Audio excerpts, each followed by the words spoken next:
I'm so excited. My name is Galit Ventura Rosen, and I am co-founder of Everyday Woman with the fabulous Angela Giles. One of the fun things I get to do is interview our authors from our books. So welcome, Michele. Hi, Galit. Thank you so much. So It's happy going to to be be here. Oh, I know, right? We're going to have so much fun. We're going to have so much fun. So before we get started, I want to share with you a little bit about Michele, and I want to share with you why we're here and what we're going to be talking about today. And please say hello, comment, ask questions, even if it's in replay. Michele and I will go back and we will respond. This is very interactive, and we want you to learn as much as possible from Michele today. So Michele Saunders is a mindset and transition coach. She is an author in our book that we launched in June called Everyday Woman's Guide to Doing What You Love. We had 51 authors share amazing stories, journeys, logical steps, experiences with you. And Michele's chapter is called Practicing Courage. So welcome, Michele.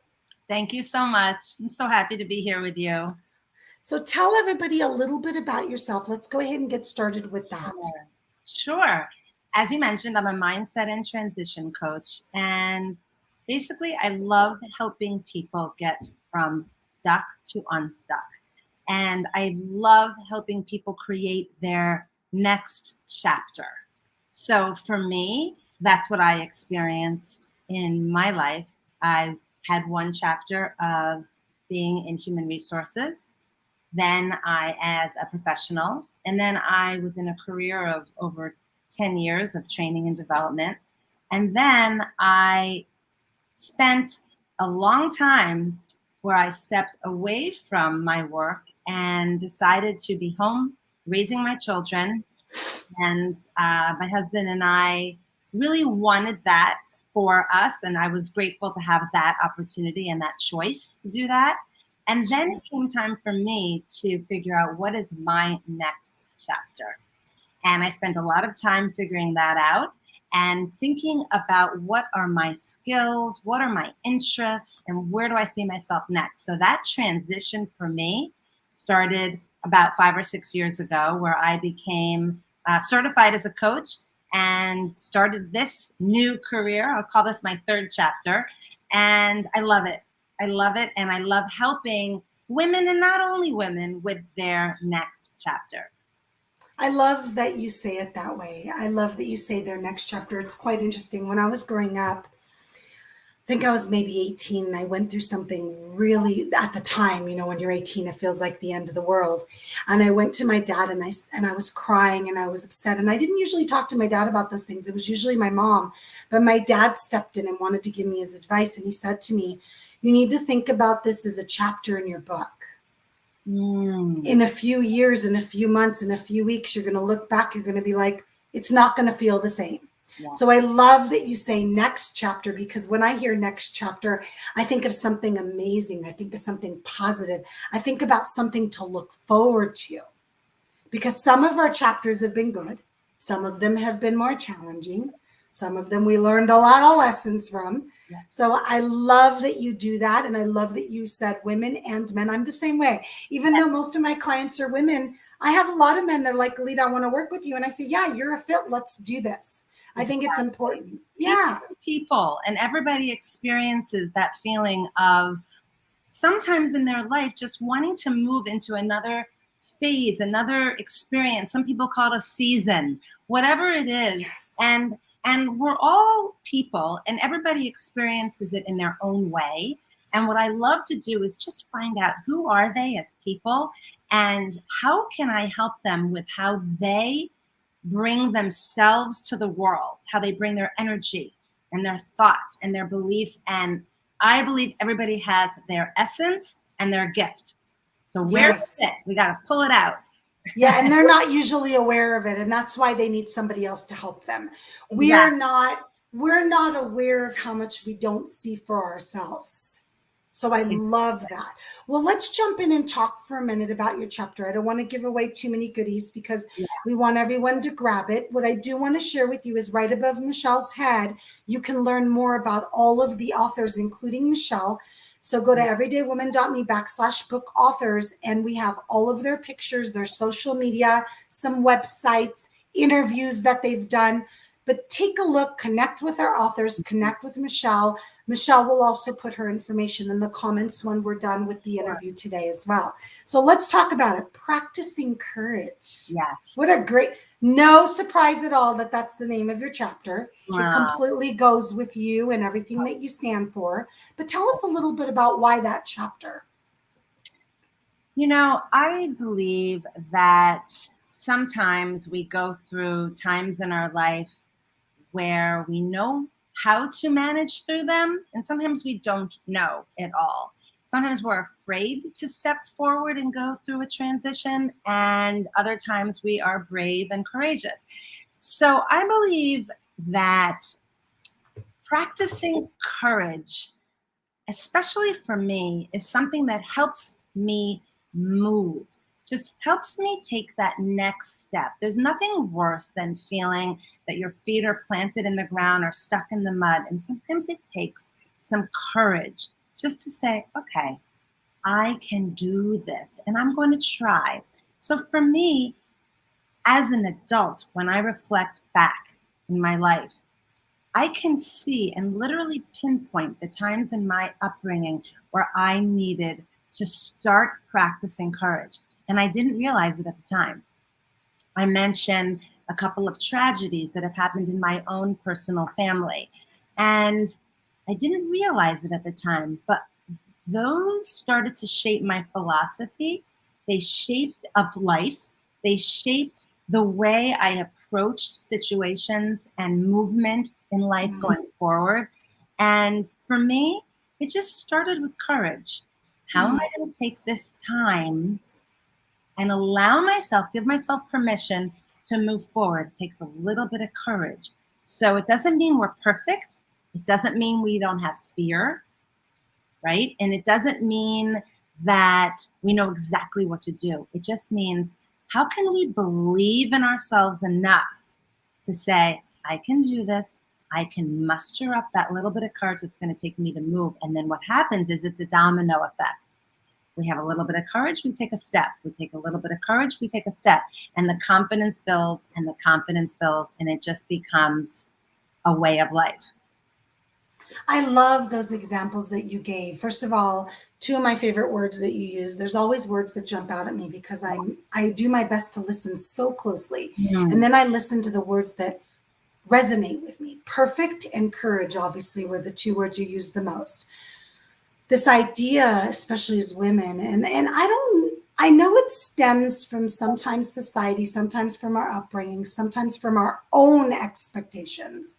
We tend to expect this perfection. And I'm someone that used to be a self-professed perfectionist and also a control freak. And I've worked through those things like no tomorrow, because I learned that I was striving for something that didn't exist. And when you strive for something that doesn't exist, you're constantly disappointed because you never reach that place you want to go. So one of my favorite things is I'm a work in progress. I share that always. So I love that. And I also love that you said courage, because gosh, what is that movie, Michele? It's my boyfriend's favorite. It's the movie with the zoo, 17 Seconds of Courage. Oh, I don't even know. I'm going to send it to you because he is obsessed with that movie, and it's not coming to me right now. If anybody's watching and you remember, but it's a movie about a zoo, and this husband loses his wife and has two little kids and goes and buys this wrecked, broken down zoo in this little town and takes every dollar he has and turns it into this like amazing thing for the city. And I think it's called 17 Seconds of Courage. That I have to look up. Wow. Yeah, I'll send it to you. Okay. And I'll post it too. But I think that word is so powerful because people sometimes think of the word as courage as enlisting in the military or saving somebody from a car crash. They don't understand that courage can be something within yourself, because as a person, we're not always so great doing things that we want to do. And I love that you work with your clients on that, because The words mindset and transition in your title are so empowering and Mm, so strong. mm, So I mhm, would love it if you gave us a few tips. I sure. want you to give us a few tips, either about mindset or courage or something that's associated with what you teach your clients. Absolutely. The first tip that I will share is that there are all sorts of, some people say, what's the magic answer? What's the solution? What are you going to tell me that's going to fix everything? And as we know, it's not about a magic formula that's going to fix everything. So I like to think of it as turning on different switches. We're turning on different switches. So let's say the first switch that I'm going to help someone turn on is just the switch of practice, practicing something, experimenting with something. And that goes back with the not being perfect. And let's see and explore what possibilities there are, what opportunities there might be without knowing everything. So that is something that I've had to bring into my life as I've started this business. I don't know everything. I didn't know everything when I started my business. So I'm adopting that and I'm helping others adopt that whole ideology of let's just not have to know everything, but let's just try. So that's Mm. one tip. And that's where you can start finding those little bits of courage because you're taking one step at a time. You're not trying to cover a huge mountain. You're trying to cover a little hill over here, a little hill over here. So that's my first tip. My next tip is to have people really think about when have there been times in their life that they can absolutely say, yes, I did that. And yes, I guess that was a courageous move that I did. It doesn't have to be anything related to the incident that they're talking about, but just to find those experiences. And I would say the switch there, the light bulb there, is the light bulb of being aware of your thoughts and beliefs that happened right before they did that courageous move. Because in order to go into this, trying things out, looking and being courageous from one step at a time, we have to have the thought and the belief first. And the minute that thought and belief kicks in that says, I'm not smart enough, I'm not good enough, I'm not experienced enough, whatever it is that all of us have experienced at one point in our life, at different points in our life, that thought is going to negate the step. It's going to self sabotage. And instead, I like to have people be aware what was the thought when they can cite an example that they must have had right before stepping into that courageous zone. And I can guarantee it's got to be something that says, I can do this. Something. It's a thought that empowers and fuels them. So that's my second tip. I can go on to my third tip if you'd like. Yes, go ahead. My third tip is that, as we said, nothing has to be absolutely perfect and done and wrapped up in a bow. And also, with that, we don't have to be completely fearless, right?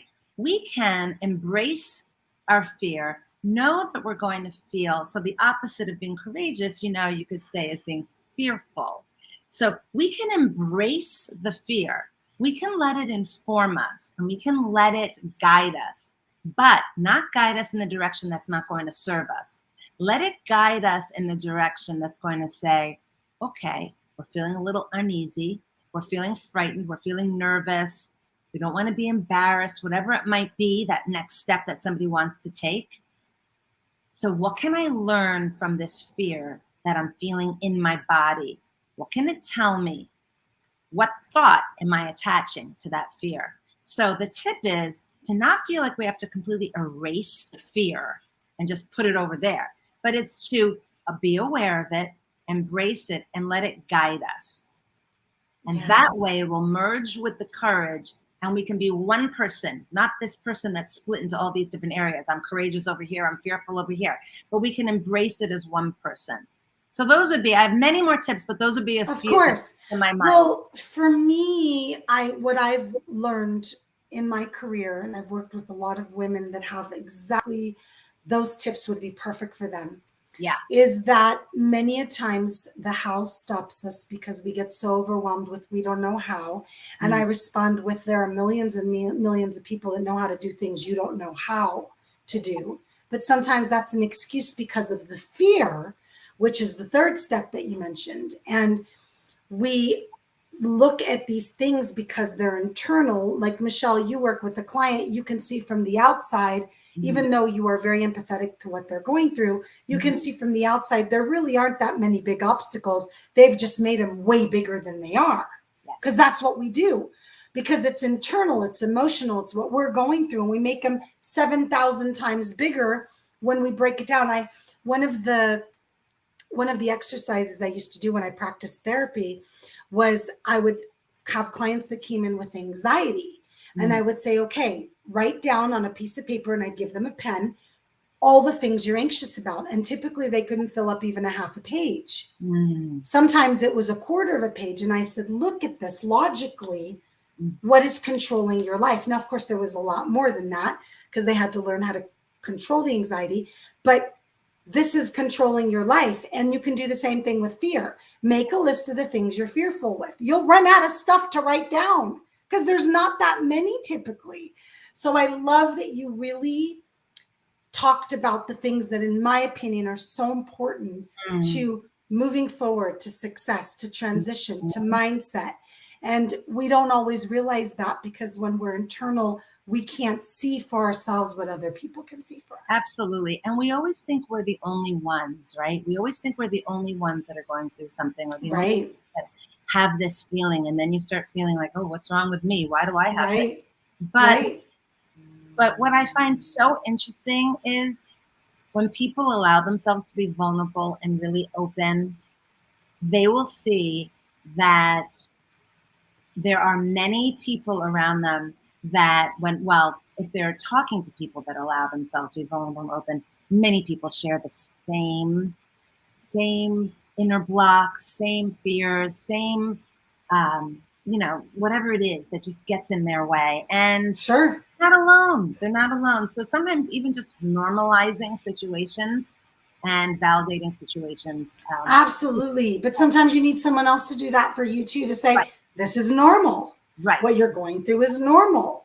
It's okay that you're going through this. Now let's figure out how to get you out of it. Exactly. Right? Yeah. Well, I appreciate you sharing all this wonderful stuff. Tell everybody how they can get a hold of you or connect with you. Sure. The best way is honestly, my website and my email. It's Michele at thrive365coach.com, and Michele is with one L. That always seems to be the point that I have to make.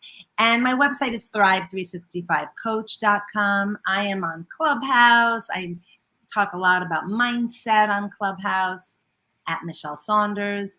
I am on LinkedIn. So really just all those areas can be. Perfect. And we'll have you put some of the links below. Yes. They can also connect with you right above your head, book authors, everydaywoman.me/book authors, direct links to your social media. Yes. They can connect with you easily that way. And also if anybody's interested in being part of our next book, Everyday Woman's Guide to Success in Your Business, please go ahead and look at the website right above me, everydaywoman.me/book. Thanks for joining me, Michele. We appreciate you. We love having you part of our community. We love having you as part of our book, and we appreciate everything you're doing to support and help women.